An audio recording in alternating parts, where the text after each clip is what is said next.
Hillary Clinton gave a speech at AIPAC yesterday where she pandered endlessly to the right wing of Israel. Let's watch one of the saddest parts here. Many of the young people here today are on the front lines of the battle to oppose the alarming boycott, divestment, and sanctions movement known as BDS.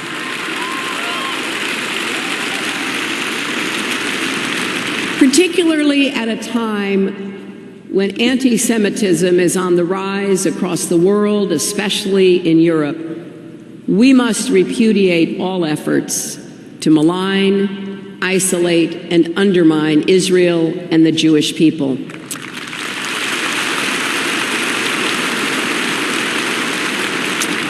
I've been sounding the alarm for a while now.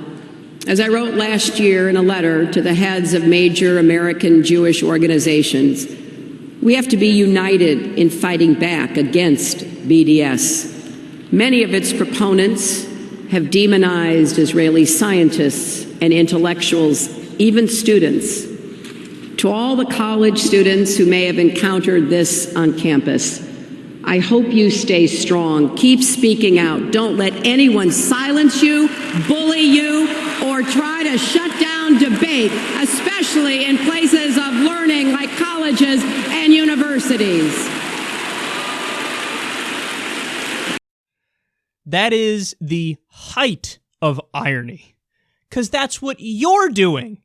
We just covered the story on the show the other day, how University of California is trying to classify anti-Zionism as anti-Semitism, and they're trying to say that that's discrimination. If you disagree with Zionism, if you disagree with the right wing of the Israeli government, that's bigotry. That's intolerance, that's xenophobia, that's equal to anti-Semitism. You know what you do when you try to make that shitty argument? You besmirch and undermine actual anti-Semitism. There's real anti-Semitism in the world where people hate all Jews. What you're saying is opposing the right-wing government of Israel and opposing Zionism, that's, sorry, but that's, you hate all Jews. This is discrimination. So as she says, hey, come on now, we need to not let the debate be shut down, your side is calling for the debate to be shut down. This is unbelievable. So the whole point of this portion of her speech here was to link BDS, the boycott, divestment, and sanctions movement, to anti-Semitism. And say, well, if you're in favor of BDS, I guess you're anti-Semitic by definition. I guess you hate all Jews because you're in favor of BDS. Whoa, whoa, whoa, whoa, whoa, whoa, whoa, whoa, whoa. You made that up. Because if you actually go and find out what BDS is about, there's a reason it's called boycott, divestment, and sanctions. They're trying to boycott the right-wing government of Israel and do divestments and sanctions so that we can get a peace deal. And we can actually have a Palestinian state and a two-state solution. Look, I get it, man. There's the people who want right to return. It's never going to happen. It's never going to happen any more than right to return for Native Americans in the United States is going to happen. At this point, it's just totally impractical, and it's not going to happen. So, therefore, what do we need to do? We need to come up with some kind of two-state solution, which is a good two-state solution, and it, appeals to reasonable people on both sides. And we haven't been able to do that because Prime Minister Benjamin Netanyahu and Likud and the right-wing government of Israel says no. Now, again, you say, well, Kyle, back in the day, the Palestinians rejected some pretty reasonable deals. Okay, but what happened since then? Since then, recently, you had the Palestinians propose through Jordan at the United Nations a peace deal, which said, all right, let's do the 1967 borders, let's split Jerusalem, and let's iron out all the other details that we need to iron out, water rights and other things. So sit down at the table, but basically, the deal's going to be the 67 borders, two-state solution, full international recognition for both of us. Netanyahu rejected it out of hand. Out of hand. So my question is, what do you want the Palestinians to do? What does Hillary Clinton want the Palestinians to do? What do right-wing Israelis want the Palestinians to do? What do you want them to do? What do you want them to do? Lay down and take it. Lay down and take occupation and apartheid and oppression. Shut the fuck up, lay down, and take it.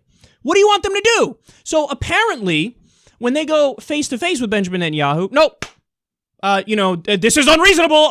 How dare you? You're anti-Semitic for even giving me proposals. I'm not interested in that. Then they go to the UN, and we still get, nope, sorry, not going to do it. How dare you try to propose that? Then you have people who wrongly try to do violence, and obviously that's incredibly immoral and counterproductive, and they attack civilians, and that shouldn't be okay, and it's not. And they say, can't do that either. So then the only option left to get a peace deal for long-term peace is boycott, divestment, and sanctions. And what is it based on? It's based on exactly what happened in apartheid South Africa when the international community put economic pressure on the government there. Eventually they said, fuck, we can't take it anymore. We're barely staying afloat. We got to do what we got to do. Well, it's the same thing here. You have a situation of occupation and oppression and apartheid. And if you don't see that, you're just being ridiculous. Like you're twisting yourself in an intellectual pretzel. It's like, no, that's not what's happening. I swear, the Palestinians have full rights and there's no problems and they're just complainers because they're all savages. Utter bullshit. That's utter bullshit. Okay, so BDS is boycott, divestment, and sanctions to try to get a two-state peace deal and try to get it so that you actually have a Palestinian state. And what's so funny is that as they pretend everybody's anti-Semitic, anti-Semitic, anti-Semitic, the reality is Hillary Clinton and all her right-wing friends there, they are anti-Palestinian. That's what this comes down to.